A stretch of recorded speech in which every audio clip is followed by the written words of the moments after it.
Assalamualaikum warahmatullahi wabarakatuh.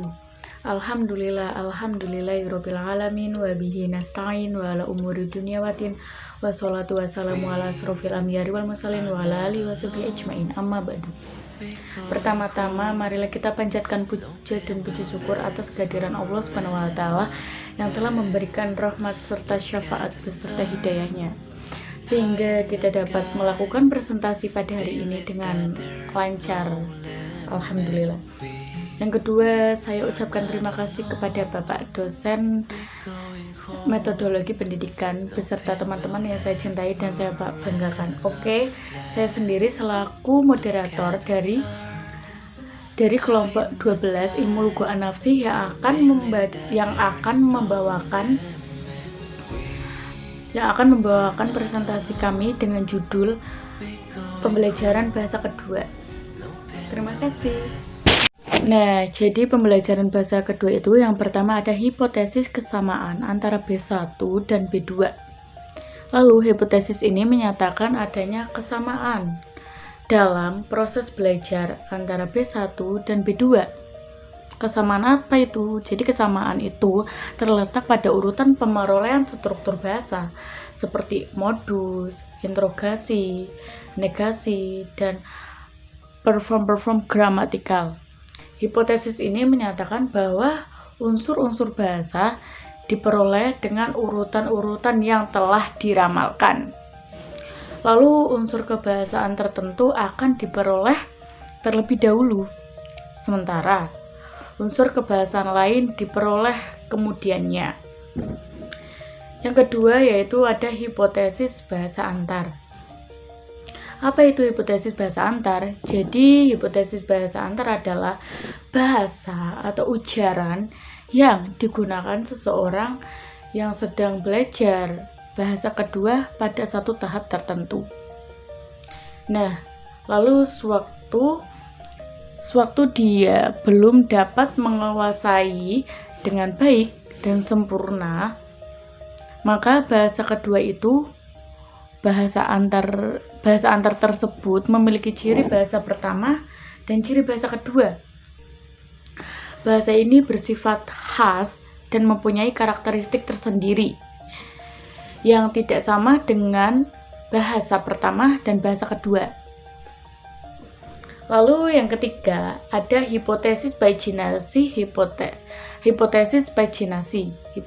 Hipotesis ini menyatakan bahwa dalam proses belajar bahasa kedua bisa saja selain terbentuknya bahasa antar terbentuknya juga disebut bahasa pidgin atau pidgin yang sejenis bahasa yang digunakan oleh suatu kelompok masyarakat dalam wilayah tertentu yang berada di dalam dua bahasa tertentu.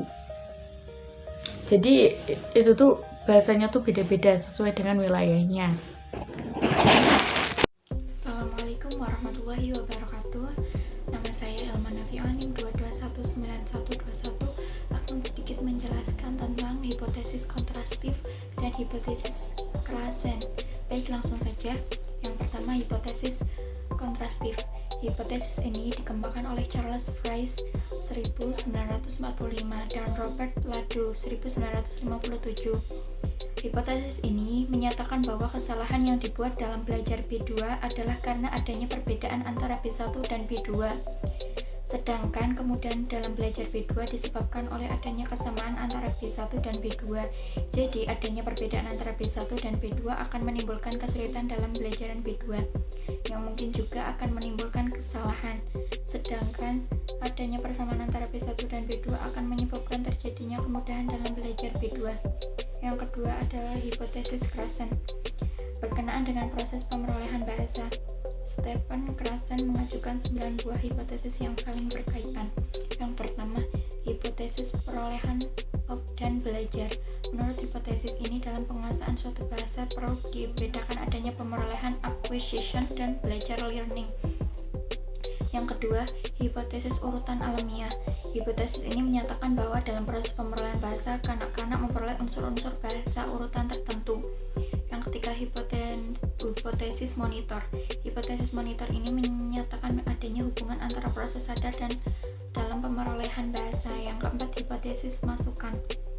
Hipotesis ini menyatakan bahwa seorang menguasai bahasa melalui masukan input yang dapat dipahami, yaitu dengan memusatkan perhatian pada pesan atau isi. Yang kelima, hipotesis afektif atau sikap. Hipotesis ini menyatakan bahwa orang dengan kepribadian dengan motivasi tertentu dapat memperoleh bahasa kedua dengan lebih baik. Yang keenam, hipotesis pembawaan atau bakat. Hipotesis ini menyatakan bahwa bakat bahasa mempunyai hubungan yang jelas. Yang ketujuh, hipotesis filter afektif. Hipotesis ini menyatakan bahwa sebuah filter yang bersifat afektif. Yang kedelapan, hipotesis bahasa pertama. Hipotesis ini menyatakan bahwa bahasa pertama anak akan digunakan untuk mengawali ucapan dalam bahasa kedua. Yang terakhir, hipotesis variasi individual penggunaan monitor. Hipotesis ini yang berkaitan dengan hipotesis ketiga, hipotesis monitor, menyatakan bahwa seseorang memonitor penggunaan bahasa yang dipelajarinya. Terima kasih, kurang lebihnya seperti itu. Mohon maaf apabila ada salah kata. Wassalamualaikum warahmatullahi wabarakatuh. Assalamualaikum warahmatullahi wabarakatuh. Perkenalkan, nama saya Sylvie Oktaviani, NIM 221912. Di sini saya akan melanjutkan materi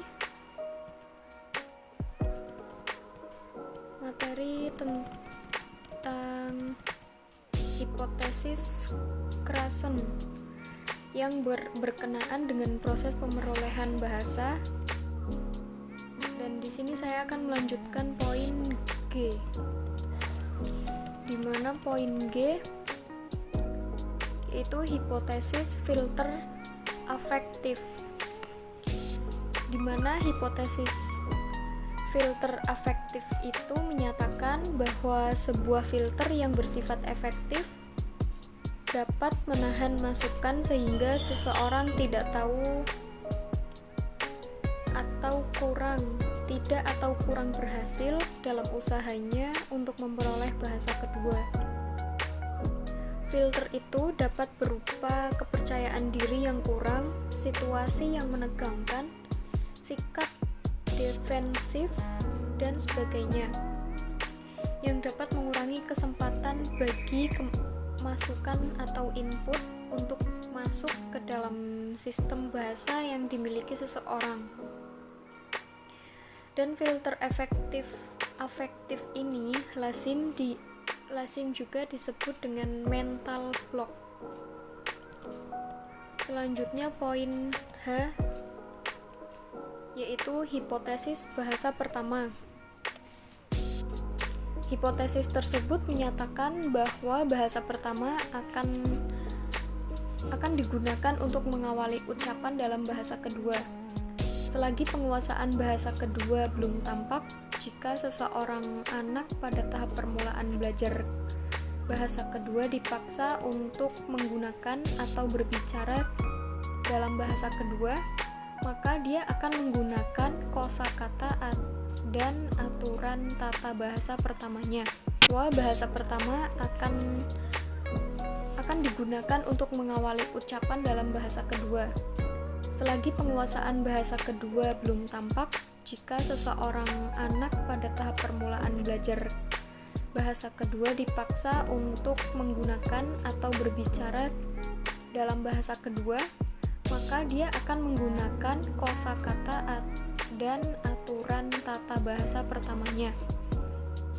Oleh karena itu, sebaiknya guru-guru tidak terlalu memaksa siswanya untuk menggunakan bahasa kedua yang sedang dipelajari. Dan berilah kesempatan pada anak untuk mendapatkan input yang bermakna dan mengurangi filter afektifnya. Dengan demikian, penguasaan bahasa kedua dengan sendirinya akan berkembang pada waktunya.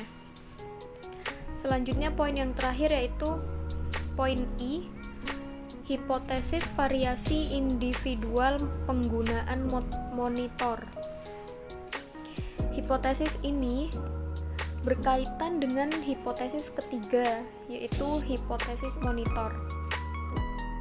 Menyatakan bahwa cara seseorang memonitor penggunaan bahasa yang dipelajari ternyata bervariasi.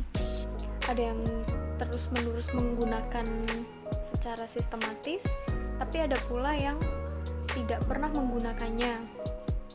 Namun di antara keduanya ada pula yang menggunakan monitor itu sesuai dengan keperluan atau kesempatan untuk menggunakan. Ada orang yang tidak peduli dengan aturan-aturan tata bahasa dalam menggunakan bahasanya. Artinya, orang seperti itu tidak pernah menggunakan monitornya. Dia tidak peduli apakah kalimat yang digunakan itu benar atau salah. Yang penting dia dapat mengungkapkan idenya dalam bahasa yang dipelajari. Model orang seperti itu yang umumnya lebih cepat dalam belajar bahasa. Sekian materi dari saya, kurang lebihnya mohon maaf. Wassalamualaikum warahmatullahi wabarakatuh.